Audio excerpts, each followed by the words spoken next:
అందరికీ నమస్కారం. నా పేరు రాజ్ కుమార్. ఈరోజు మనం ఉన్నాం రోబోటిక్ యూనిట్ దగ్గర ఉన్నాము. ఒకసారి చూద్దాం.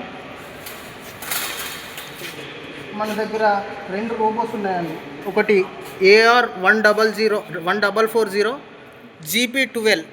AR-1440 అనేది మనము ఆర్క్ వెల్డింగ్ అండి. ఇది 1440 అనేది హారిజెంటల్గా ఎంత ముందుకు రీచ్ అవుతుంది అనేది దాని మీనింగ్ అండి. అదేవిధంగా GP12 అనేది మనం జనరల్ పర్పస్గా యూజ్ చేస్తాము. 12 అనేది ఎంత కేజెస్ 12 కేజెస్ వరకు లిఫ్ట్ చేస్తుంది కాబట్టి GP12 అనేది దాన్ని నేమ్ పెట్టడం జరిగిందండి. ఒకసారి మనం ఇన్సైడ్ వెళ్ళేసి దాని మోటార్ సీట్లో ఒకసారి చెక్ చూద్దాం రండి.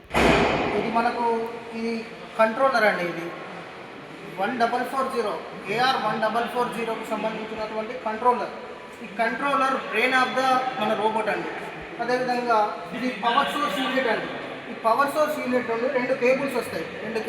ఒకటి మనకు రోబోట్కి వస్తుంది, ఇంకొకటి బెంచ్కి వస్తుంది అండి. నెగిటివ్ ఎనర్జీ బెంచ్కి వస్తుంది, పాజిటివ్ ఎనర్జీ రోబోట్కి వస్తుంది. అదేవిధంగా ఇది వచ్చేసి మనకు ఇది స్టెప్ డౌన్ ట్రాన్స్ఫార్మర్ అండి. బికాజ్ ఆఫ్ ఇది ఎందుకు యూజ్ చేస్తామంటే 440 వోల్టేజ్ ఉన్న కరెంట్ని దాన్ని 220 వోల్ట్స్కి తగ్గించి మన రోబోట్స్కి అందించడం కోసం ఈ స్టెప్ డౌన్ ట్రాన్స్ఫార్మర్ని యూజ్ చేస్తాం. అదేవిధంగా మన GP12కి సంబంధించినటువంటి కంట్రోలర్ అనేది ఇక్కడ ఉందండి. సో సేమ్ ఈ బ్రెయిన్ ఆఫ్ ద రోబోట్ అండి. ఇక్కడ కూడా ఒక్కసారి ఇక్కడ చూసుకున్నట్టయితే మనకు గ్రిప్పర్ ఉంటుందండి ఈ రోబోట్కి. ఈ గ్రిప్పర్ సాయంతో మనము ఈ పిక్ చేయడం ఆబ్జెక్ట్ను పిక్ చేస్తుంది, ప్లేస్ చేస్తుందండి. అదేవిధంగా ఇక్కడ కన్వేయర్ బెల్ట్ ఉంటుందండి. ఈ కన్వేయర్ బెల్ట్ రెండు ఉంటాయండి. ఈ కన్వేయర్ బెల్ట్కి మనకు ఇక్కడ సెన్సార్స్ ఉంటాయండి. రెండు సెన్సార్స్ ఉంటాయి కన్వేయర్ బెల్ట్కి. అక్కడ ఒక సెన్సార్, ఇక్కడ ఒక సెన్సార్ ఉంటుంది. అదేవిధంగా ఇది ఒక డోర్ లాక్ సెన్సార్ ఉంటుందండి. ఇక్కడ డోర్ లాక్ సెన్సార్. ఇక్కడ డోర్ క్లోజ్ చేసి ఉంటే మాత్రమే ఆపరేషన్ ఆన్ అవుతుంది. అంతకుమించి ఓపెన్ చేసి ఉంటే మాత్రం ఆపరేషన్ ఆఫ్ అవుతుంది. అదేవిధంగా మనకు ఇక్కడ కూడా రెండు సెన్సార్స్ ఇవ్వడం జరిగిందండి.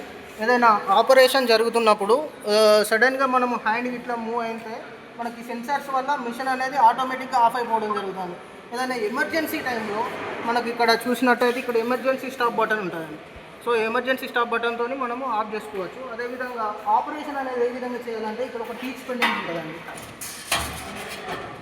ఈ టీచ్ పెండెంట్ సహాయంతో మనం ఇక్కడ ఆపరేషన్స్ ప్రోగ్రామ్ అనేది టీచ్ పెండెంట్లో ఇస్తే ఆటోమేటిక్గా మనం ఇచ్చిన ఆపరేషన్ను ఎగ్జిక్యూట్ చేస్తుందండి రోబోట్. ఓకే అండి, థ్యాంక్ యూ. ఇలాంటి మరిన్ని వీడియోస్ కోసం ఛానల్ని సబ్స్క్రైబ్ చేయండి, షేర్ చేయండి, లైక్ చేయండి.